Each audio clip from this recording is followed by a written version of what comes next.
네, 반갑습니다. 오늘은 이제 지난번에 이어서 지난번 어디까지 했냐면 그 사성제 8정도 부분을 공부하고 있었고요.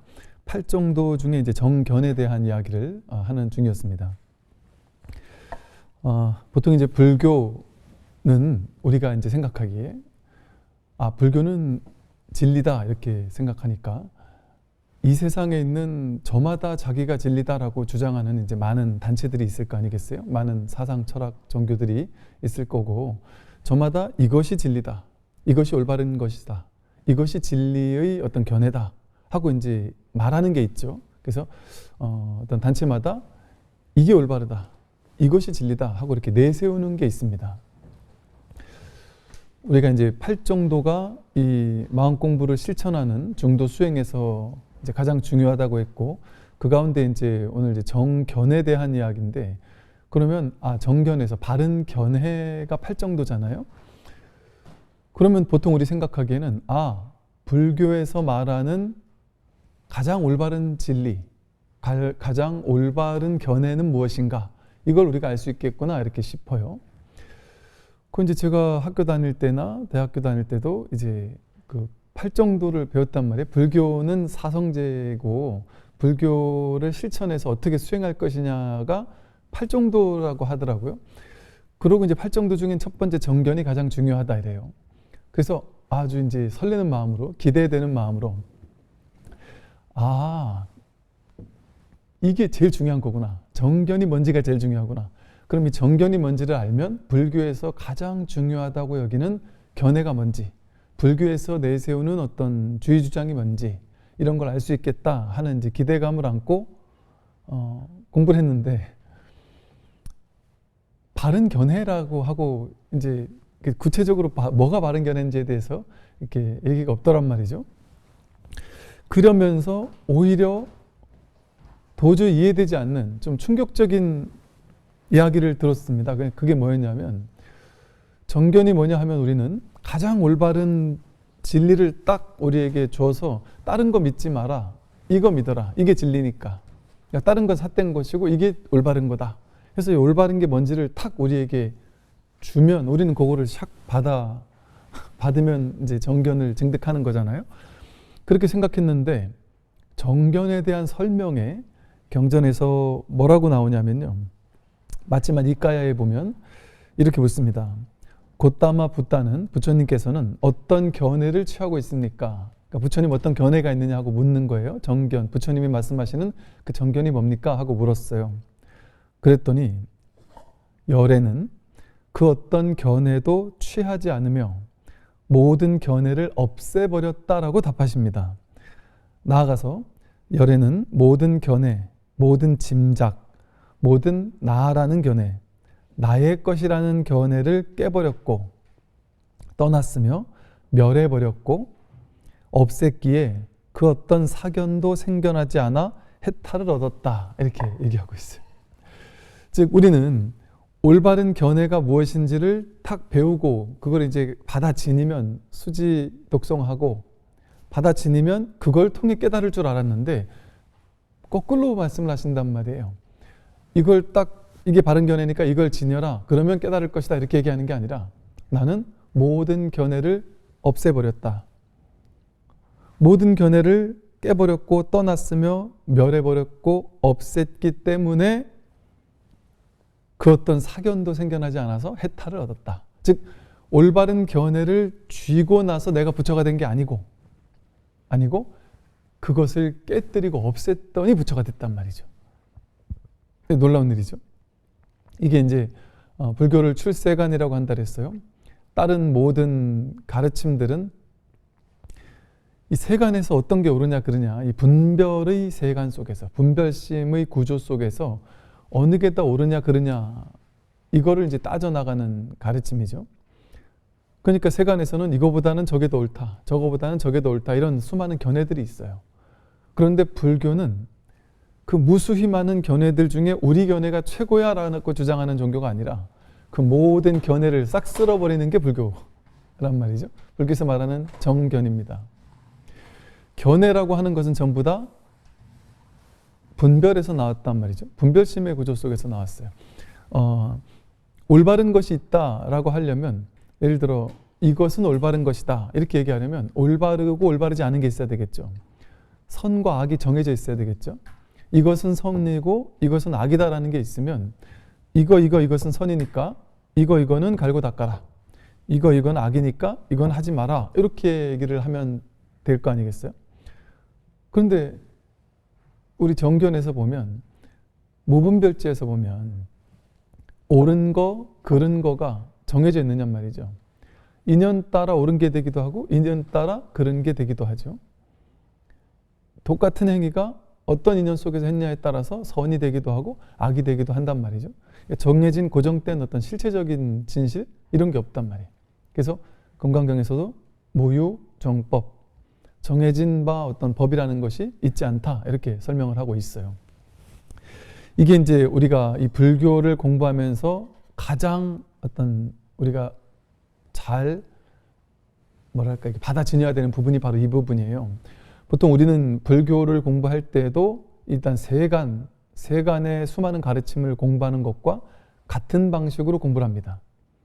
그러니까 불교 공부할 때 불교는 어떤 주장을 하고 있지? 어떤 견해지라는 걸 많이 채우고 많이 배우고 아르마리를 늘려가지고 불교를 깨닫게 될 거야. 불교를 내가 많이 알게 될 거야. 이런 식으로 불교 공부를 접근해서는 안 된다라는 얘기를 하는 거죠.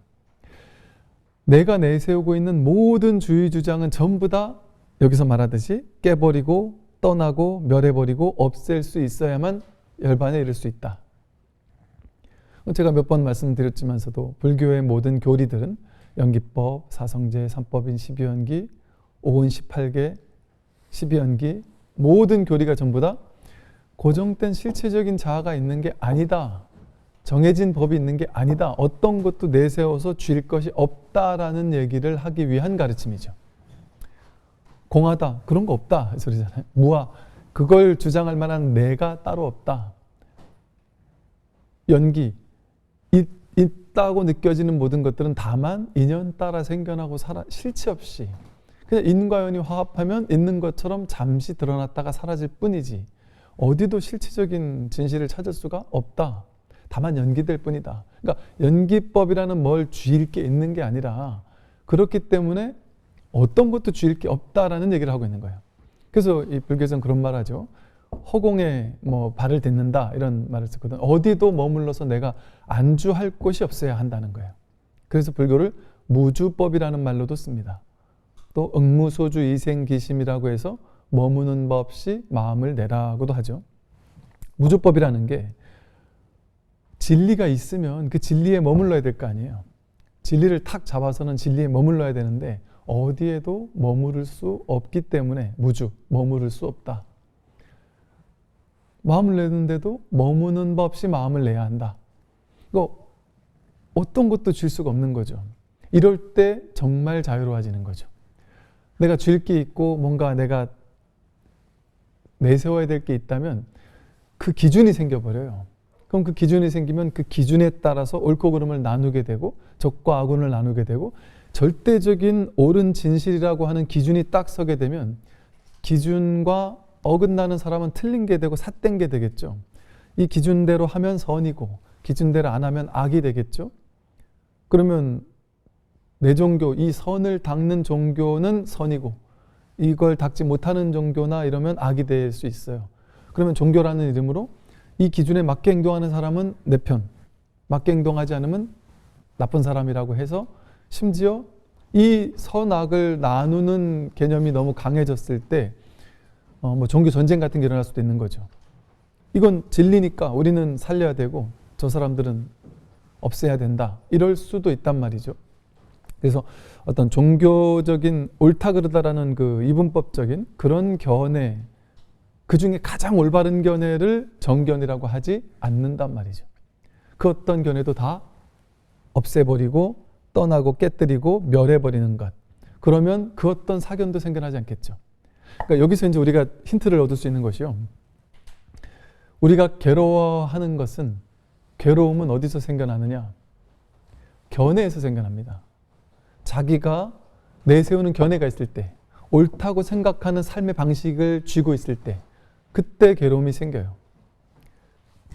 옳다고 생각하는 것이 정말로 옳아도 이것만이 정말 너무 옳아라고 해서 과도하게 집착하고 그 옳다는 견해에 고집하고 집착해서 이거를 강요하려고 하게 됐을 때 그건 상대방에게 폭력이 될 수가 있고 그거는 사실은 나는 옳은 줄 알았는데 옳지 못한 거였죠. 분별의 구조 속에서만 옳은 거예요. 분별의 구조 속에서는 가장 옳은 생각일 수 있어요. 그런데 분별을 넘어서는 이 반야심경에서 말하는 반야지혜, 무분별지에서 봤을 때는 정말 어리석은 사람인 거죠. 우리가 정치적으로도 뭐 보수 진보 나눠서 서로가 우리가 옳다라고 하지만 이게 분별의 구조 속에서는 이 사람이 옳을 수도 있고 이 측이 옳을 수도 있겠죠. 근데 무분별지라는 반야지혜로 봤을 때는 누가 더 옳으냐 가지고 싸우는 것 이거 결론이 나지 않는단 말이죠. 진정한 반야지혜에서만 올바른 참된 지혜를 우리가 볼 수 있는 거죠. 그럼 이처럼 그럼 아무리 옳은 기준이라 할지라도 그 기준 때문에 자신도 괴롭고 남도 괴롭히죠. 그러면 그것이 절대적으로 옳은 것이냐? 그 기준이. 분별로 옳은 것은 상대적으로 옳은 것일 뿐이지 절대적으로 옳다라고도 할 수 없어요. 그러니까 이 반야심경에서 또 이 사성제 8정도에서 말하는 이 가장 중요한 정견은 가장 옳은 견해가 아닌 거예요.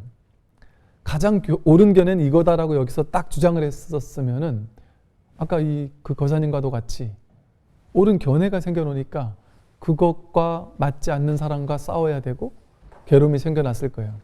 실제 우리 삶의 모든 괴로움은 정견을 지키지 못한 데서 오는 거예요. 정견에 대한 지혜, 안목이 없는 데서 괴로움이 옵니다. 여러분 자신을 한번 돌아보세요. 내가 내 인생의 괴로운 것들을 한번 쭉 적어보란 말이죠. 적어보면 적혀져 있는 난 이것 때문에 괴로워, 이것 때문에 괴로워하고 적어놨던 모든 글 이면을 가만히 살펴보면 거긴 특정한 견해들이 있어요. 내가 옳다고 여기는 견해. 예를 들어 어떤 분이 나는 반드시 진급을 해야 돼. 왜 이건 가장 옳은 거야? 왜? 이래야 내 자식들, 가족을 돌볼 수 있으니까. 내가 나가서 이만한 월급을 받을 수 없으니까 난 여기 버티고 있는 게 가장 옳은 거야. 그래서 어떤 일이 있어도 진급을 해야 돼. 이렇게 고집하고 있다고 보잔 말이죠. 근데 그게 내 뜻대로 안 되잖아요. 되는 게 아니잖아요. 그런데도 그 고집을 믿으면, 그 생각을, 견해를 믿으면 나는 어떤 일이 있어도 여기서 남아야 되니까 이게 절대 진실인 것처럼 느껴지니까 이걸 내가 어떻게 막 애써서 통제하려고 변화시킬 수 있을 거라는 생각을 가지고 집착을 하게 되죠. 진급의 탐욕을 부리게 되고 내 뜻대로 안 됐을 때 성냄, 화가 일어나게 되죠. 근데 그 생각 자체가 어리석음 치심이었단 말이죠. 알 수 없거든요. 알 수 없거든요. 이 바른 견해라는 건 견해가 없는 견해예요. 어떤 특정한 견해가 절대 진실이라는 생각이 내려놓아지는 거니까 옳고 그름에 대한 기준이 무너지는 거죠. 그러니까 모를 뿐이 된단 말이죠. 모를 뿐. 그러니까 이 바른 견해는 모를 뿐의 견해예요. 그러니까 많이 아는 견해가 아니라 이 모를 때 지혜로워집니다. 사람은. 알 때 지혜로워지는 게 아니라 알면 내가 아는 바대로 내 삶을 바꿔나가야 된다라는 고집을 부려요. 그런데 모르게 되면 어떤 일이 벌어지냐면 안다고 느낄 때는 내가 진급하는 것만이 최선이야 라고 생각했는데 모른다 할 때는 그냥 내맡겨요. 난 어차피 모르니까. 그런데 나는 모르는데 이거 뭐하라고 하잖아요. 나는 모르는데 청목보리, 제법 실상이라고 하듯이 삶이 곧 진실이라고 한단 말이죠. 삶이 통째로 연기법으로 이루어지고 있잖아요. 삶이 연기법으로 이루어지고 있는 이 현실 세계, 내가 진급을 하고 말고 이 현실 세계 자체가 정교한 인연 따라 중중무진 연기에 따라서 벌어지는 법이 드러난 세계잖아요. 법계란 말이에요. 법이 드러난 세계. 내 머리로는 그 중중무진 연기의 세계를 헤아려서 이게 맞는지 틀리는지 알 수 없어요. 그러면 진리에 내맡겨는 것이 지혜로운 거죠. 나를 주장하면서 내 생각이 옳다라고 생각하면서 진리를 거부하고 진리를 싹 무시하면서 내 생각을 쥐게 됐을 때 우리는 진리를 파괴하는 것이죠. 내 생각을 쥐면서. 그러니까 나를 주장하고 나를 고집하고 내 생각을 내세울 때 진리를 무너뜨리는 일을 하고 있는 것이죠. 근데 우리는 많이 배워서 많이 아는 사람일수록 어때요? 내가 아니까 내 뜻대로 돼야 돼. 내맡기지 못해요. 진리에 내맡기지 못해요. 그러니까 내 뜻대로 안 될 때 괴롭고, 내 뜻대로 안 될 때 과도한 탐심을 일으켜서 사람들을 내 뜻대로 움직이려고 하고, 조종하려고 하고, 통제하려고 하고, 그 통제가 안 먹힐 때 막 화를 내고 막 분노하면서 한단 말이죠. 그 탐심과 진심이 바로 치심이라 그랬잖아요. 그래서 보세요. 팔 정도를 닦으면 뭐가 되느냐 하면, 앞에서도 나왔어요. 팔 정도를 닦으면 탐진치 삼독이 소멸된다. 그래서 열반 해탈을 얻는다. 이렇게 됐단 말이죠. 팔 정도는 곧 탐진치 삼독을 소멸시켜요. 정견에서 바로 탐진치 삼독이 소멸되잖아요. 정견만 바르게 우리가 닦을 수 있으면 탐진치 삼독이 생겨나지가 않는다. 근데 탐진치 삼독이 생겨나는 이유는 사견을 쥐고 있기 때문에, 여기서 말하듯이 그 어떤 사견도 생겨나지 않았을 때 해탈에 이르는데 사견을 쥐고 있으니까. 그런데 우리는 그것이 사견인 줄 모르고 쥐고 있어요. 왜냐하면 내 생각이 옳으니까. 나쁘게 사는 것보다 착하게 사는 게 옳잖아요. 그걸 옳다라고 고집한단 말이죠. 내가 생각하는 옳은 것을 옳다고 고집하는 그 생각이 사견인 줄 모르고, 그걸 고집하는 사람들은 다 왜 고집하겠어요? 옳으니까.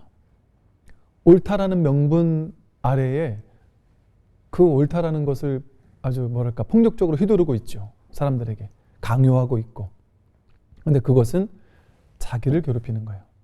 그래서 신기하게도 부처님은 이 정견이 있는 분이다 보니까 과도한 사견은 삿된 견해가 사견이 아니에요. 견해를 취하고 있는 게 있으면 다 사견이에요. 옳은 견해도 사견이에요. 이 정견에서 말하는 것은 옳은 견해와 그른 견해가 다 사견이에요. 좋은 거 나쁜 게 다 사견이에요. 맞고 틀린 게 다 사견이에요. 이 두 양극단을 벗어난 것, 그게 중도 아니에요. 양극단이 없는 게 중도고, 이 중도적인 견해가 팔 정도의 정견이거든요. 그러니까 틀린 것을 버리려고 애쓰는 것도, 틀렸다라고 고집해서 그걸 없애야 되라고 애쓰는 것도 사견인데, 옳은 것을, 누가 봐도 옳은 것을 옳다라고 과도하게 집착하는 것도 사견이란 말이에요. 그러니까 이 세상에 공부하는 불교는 좀 안 맞아 떨어지는 것처럼 느껴진단 말이에요. 세상 공부에서는 이해가 안 되잖아요. 이런 어떤 구조가. 분별로 이해가 안 되는 거니까. 그래서 불교에서 말하는 팔정도의 첫 번째 정견이라는 것은 옳은 견해가 아니라 옳다거나 그르다라고 하는 분별의 구조가 끊어진, 분별심이 없는, 그래서 옳은 것을 취하지도 않고 틀린 것을 밀쳐내서 버리려고 하지도 않는 취사 간택심이 사라지고 분별심이 놓여진, 그래서 양극단에 치우친 견해가 없는, 어떤 견해에도 취착하지 않는, 그래서 자기만의 어떤 기준이 없어진, 기준이 무너져 버리는 거예요. 그래 됐을 때 여기서 말하는 그 어떤 사견도 생겨나지 않아 해탈을 얻습니다. 뭐가 해탈일까요?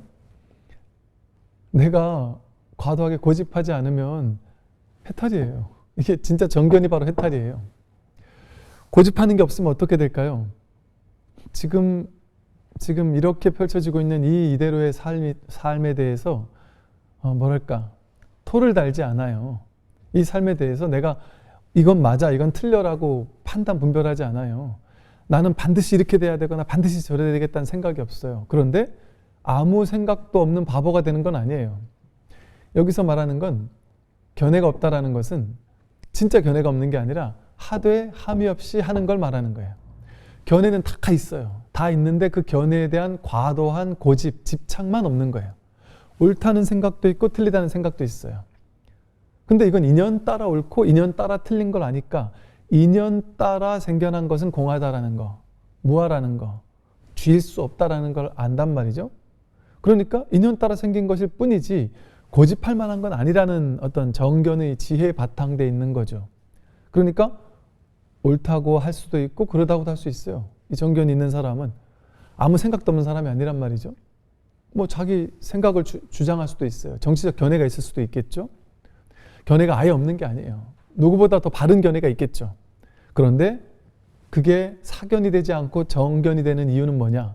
아무리 옳은 견해라고 해도 내가 그 견해를 말하긴 하지만 그 견해에 과도하게 집착해서 절대적으로 이것만 맞아라고 하지 않는다. 그런 삶이 부처님의 삶으로 구현된 모습이 이거예요. 석가모니 부처님께서는 항상 부처님의 일대기나 이런 걸 보면 항상 옳은 것을 말한단 말이에요. 이렇게 해라, 저렇게 해라, 이건 하지 마라, 이건 해라, 이렇게 얘기한단 말이죠. 그런데 아무리 옳은 것도 부처님이 생각한 게 옳을 거 아니겠어요. 근데 아무리 옳은 것도 한 번 하지 마라, 두 번 하지 마라, 세 번 하지 마라, 한 서너 번 하지 말라고 얘기했는데 여전히 고집을 하면 알겠다 하고 냅둔단 말이죠. 한 서너 번 얘기하다가 안 되면 냅둔단 말이에요. 그 코살라국에서 심지어 석가족을 멸망시키려고 전쟁을 일으킬 때도 3번인가 4번을 가서 막았죠. 근데 그 다음엔 안 막았어요. 심지어 그것조차. 이거는 막는 게 옳다라고 우리가 봤을 때는 믿기 쉽지만 그걸 막지 않았단 말이죠. 인연을 내가 거스를 수 없겠구나 하고. 부처님 상좌 이제 제자 중에 이제 초기에는 많은 제자들 중에 이렇게 돌아가면서 부처님을 시봉을 했었거든요. 그래서 부처님이 이 지역에서 저 지역으로 전법 여행을 떠날 때 이제 시봉하는 스님 한 분이 이제 따라 함께 갔단 말이죠. 근데 이 스님이 부처님을 모시고 시봉하고 저 B 지역까지 가야 된단 말이에요. 근데 중간쯤 가다가 이 스님이 너무 좋은 수행처를 본 거예요. 그러니까 부처님한테 부처님 저 안 가겠습니다. 저 여기서 수행할 테니까 부처님 혼자 가세요. 그러니까 부처님도 황당했겠죠. 아마도 저 같으면 혼냈겠죠. 야, 너 그건 좀 아니지 않냐? 우리 저까지 가기로 했으니까 우리 약속은 지키자. 부처님이 그건 아닌 것 같다. 같이 가자. 이렇게 얘기를 했단 말이에요. 근데 아닙니다. 안 가겠습니다. 또 얘기하는데 또 안 가겠다고. 또 얘기하는데 또 안 가겠다고. 서너 번 얘기했는데도 저는 여기서 수행을 하겠습니다라고 했어요. 그때 부처님께서 그냥 쉽게 말해 요즘 말로 쿨하게 그럼 너 여기서 어떤 수행을 할 것이냐. 너에게 이제 너가 어떤 수행을 하는지에 대한 수행의 지침을 주시고 공부를 어떻게 하라고 가르쳐 주시고 그러고서 그냥 혼자 이렇게 휘적휘적 길을 가신단 말이죠. 이런 식으로 부처님은 항상 한 서너 번 얘기한단 말이에요. 옳고 그른 게 부처님이 없는 게 아니에요.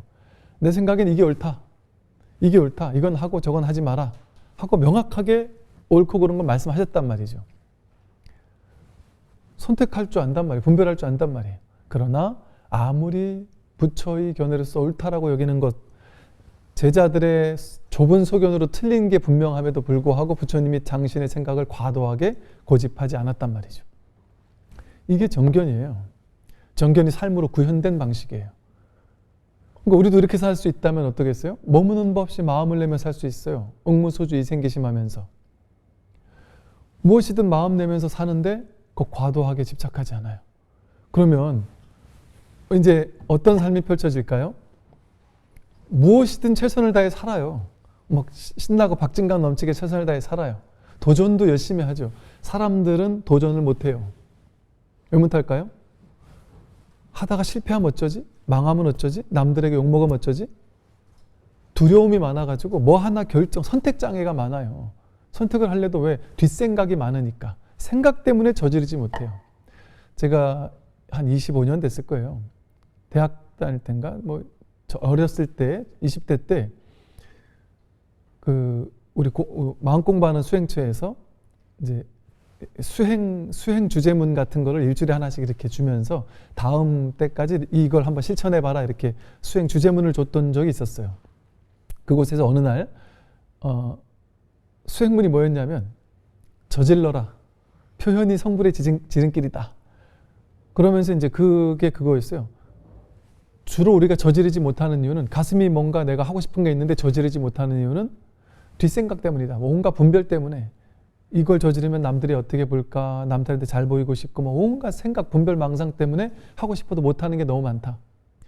제가 들어보니까 노보살님께서 나도 청바지 입고 예쁜 티 입고 이렇게 머리도 따고 젊은 애들처럼 하고 다니고 싶은데 내 마음은 막 그러고 싶은데 젊은 사람들이 할망구가 너무 막 나따를까 봐 못하겠다는 거예요. 근데 스님 말 듣고 나서 내가 그냥 하고 싶은 거 그냥 남들 생각 안 하고 피해주지 않는 거라면 이게 왜 뭐 문제가 되나 해서 저렇게 하니까 되게 좋더라 이런 얘기를 하는 분도 계셨는데, 이것처럼 우리는 저지르고 싶어도 생각 때문에 못 저지르거든요. 자기 분별 망상 때문에. 근데 그때 이게 도대체 수행과 뭐가 연결이 되는 걸까? 그때는 약간 좀 몰랐었단 말이죠. 공부를 하면 할수록 아, 그것이 참 좋은 공부 어떤 그 주제문이었겠다 이런 생각이 든단 말이에요. 이것처럼 우리가 그냥 쉽게 가볍게 선택하고 가볍게 저지를 수 있거든요. 삶을 되게 편하게 가볍게. 왜? 이게 모든 것이 전부 다 실제라고 여겨지면 가볍지가 않죠. 내가 지금 결정하는 거에 예를 들어 여러분 애들 유치원 어디 보낼까, 중학교 어디 보낼까, 고등학교 어디 보낼까, 대학교 어디 보낼까가 얼마나 중요한 선택이겠어요. 분별의 구조 속에서는 너무 심각한 거예요. 얘가 어느 학교 가는지가. 그게 얘 미래가 달려있는 것 같잖아요. 그러니까 우리는 너무 심각해지는 거예요. 어느 학교 보낼지를. 근데 여러분이 마음공부 꾸준히 하던 어떤, 이게 무조건 절대적으로 옳다는 얘기를 하는 게 아니라 마음공부 꾸준히 하는 어떤 분께서는 그 선택장애가 너무 심했고 어릴 때 애 유치원 다닐 때 유치원 하나 보내는 것도 너무 스트레스를 받았대요. 여기 보내냐 저기 보내냐에 따라서 막 얘가 잘못될 수도 있고 그에 어떤 애들이 다니느냐에 따라서 선생님 중에 어떤 이상한 선생님이 있느냐에 따라서 큰일 날 수도 있잖아요. 그 모든 걸 생각하니까 너무 스트레스 받더라는 거예요. 근데 마음 공부를 하고 나니까 되게 선택하는 게 편해졌대요. 그럼 나중에 중학교, 고등학교 올라갈 때 그 중차대한 선택을 그냥 얘한테 편하게 맡기게 되더래요. 너가 진짜 가고 싶은 데가 어디냐. 어차피 내가 머리로 계산해가지고 인과적인 계산을 다 해가지고 너에게 가장 절묘하게 맞아떨어지는 고등학교를 나는 선택할 수 없다. 나는 모른다라는 결론이 가장 지혜롭다라고 알겠다라는 거예요. 얘가 고등학교를 가서 조금 안 좋은 고등학교 가서 내신을 잘 받는 게 좋은 건지, 아니면 좋은 학교 가서 내신을 조금 못 받더라도 분위기 있는 학교 가는 게 좋은 건지를 나는 내가 결론 내릴 재간이 없다. 이게 지혜로운 거예요, 어찌 보면. 그러나 그 결정 내릴 수도 있겠죠. 어떻게? 자식과 함께, 남편과 함께 가족이 모여 앉아서 가볍게, 절대적인 집착 없이 가볍게 얘기해 보는 거예요. 다 같이 마음 나면 그 결정을 내릴 수 있어요. 그리고 사실은 그렇게 자연스럽게 내린 결정이 가장 근원적인 결정에 가까울 수 있어요. 무게감 있게 하는 결정이 아니라 무게감 있게 해도 그게 생각이 내린 결정이거든요. 그래서 가장 중요한 건 아이가 자기 일 아니에요. 자기한테 맡기면 돼요. 근데 우리는 왜 못 맡기겠어요? 아이는 몰라. 어리니까 몰라. 나는 어른이니까 알아. 이런 망상이 빠져 있어요. 어른이라서 아는 건 뭐가 아는 거예요? 분별이 많은 거죠. 분별, 오취온이 많은 거예요. 분별식이 많아진 거예요. 식의 증장, 식이 많은 거거든요. 근데 분별식 가지고는 지혜의 답은 못 내린다니까요. 오히려 아이들이 더 직관적인, 분별이 작기 때문에 더 직관적인 답을 내릴 수 있어요.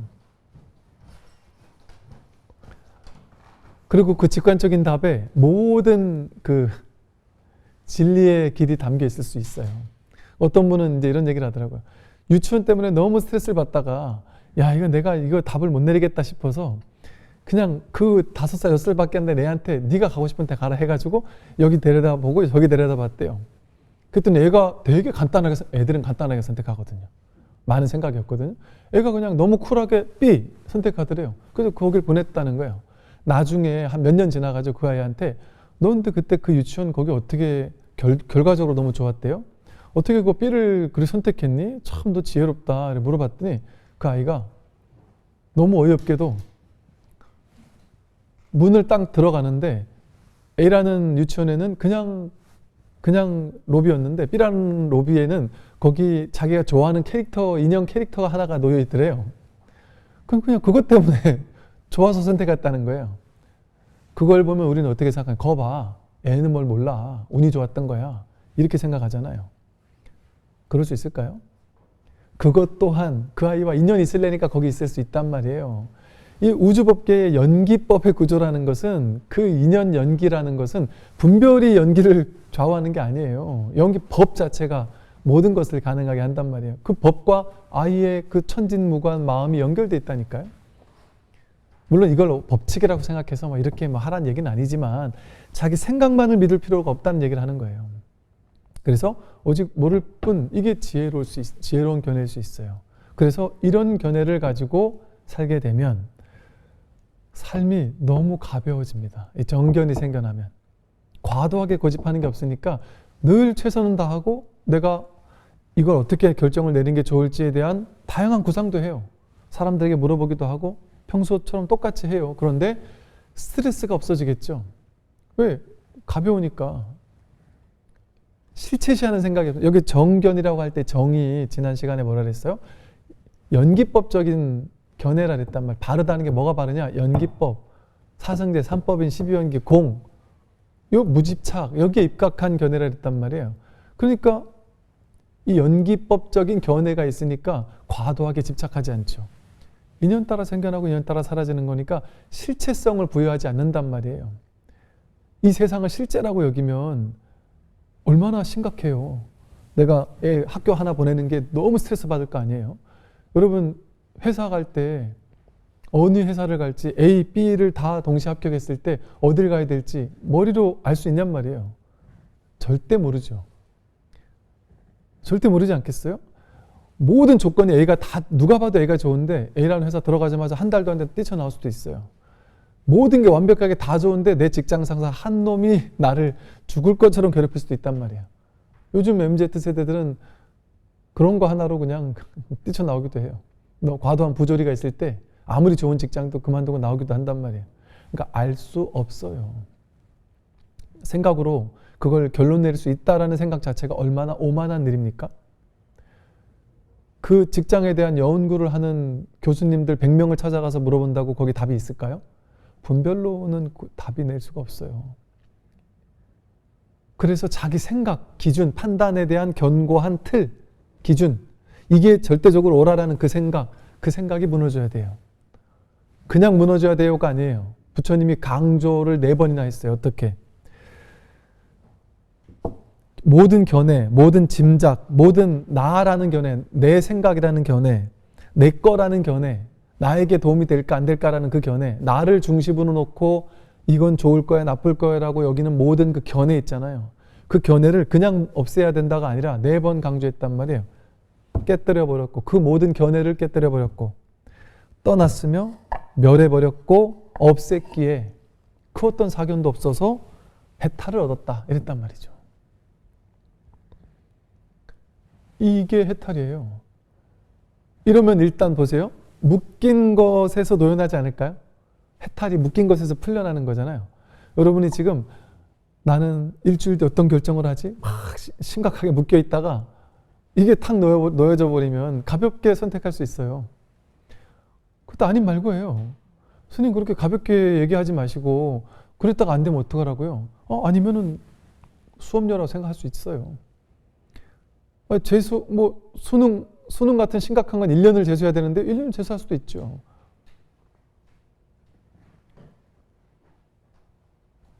그걸 그 모든 일들을 머리로 분별한다고 해서 완벽하게 가지지 않잖아요. 완벽하게 가지지 않아요. 그러니까 삶에 어떤 일이 오더라도 내맡기면 이건 정답이고 저건 오답이가 없잖아요. 이건 옳은 거고 저건 틀린 거라는 게 없잖아요. 알 수 없을 뿐이란 말이죠. 삶은 원래 본래가 혼돈이거든요. 불확실이거든요. 제일 무상해요. 알 수 없어요. 그러니까 내맡기는 거예요. 그러면 여기서 자유가 옵니다. 내 뜻대로 통제하려고 애쓰다가 그게 착착착 내가 원하는 대로 삶이 펼쳐질 때 자유로운 게 아니고, 그때 힘 있는 사람이 아니라 그 사람은 반드시 실패할 때가 있어요. 승승장구 내 뜻대로 해도 반드시 무너질 때가 있단 말이에요. 늙고 싶지 않은데 늙고요. 병들고 싶지 않은데 병들 때가 있어요. 나이 들고 싶지 않아도 나이 들 때가 있고 반드시 무너지는 거예요. 그런데 이 정견에서 오는, 이 모를 뿐에서 오는, 어느 것도 집착하고 고집하지 않는 데서 오는, 이 탐진치 삼독에 소멸돼서 오는 자유, 이거는 진짜 해탈이에요. 그래서 최선을 다하는데 결과에 대한 집착은 없으니까 그냥 열심히 할 뿐, 끝. 뭐가 오는 거에는 막 크게 신경 안 쓴단 말이에요. 물론 기대하겠죠. 그럼 기대한 대로 안 됐다? 그러면 어떤 거예요? 기대하는 대로 됐다 이러면 내 생각과 맞았네. 열심히 하면 되는 거예요. 나는 A를 원했는데 B가 됐어요.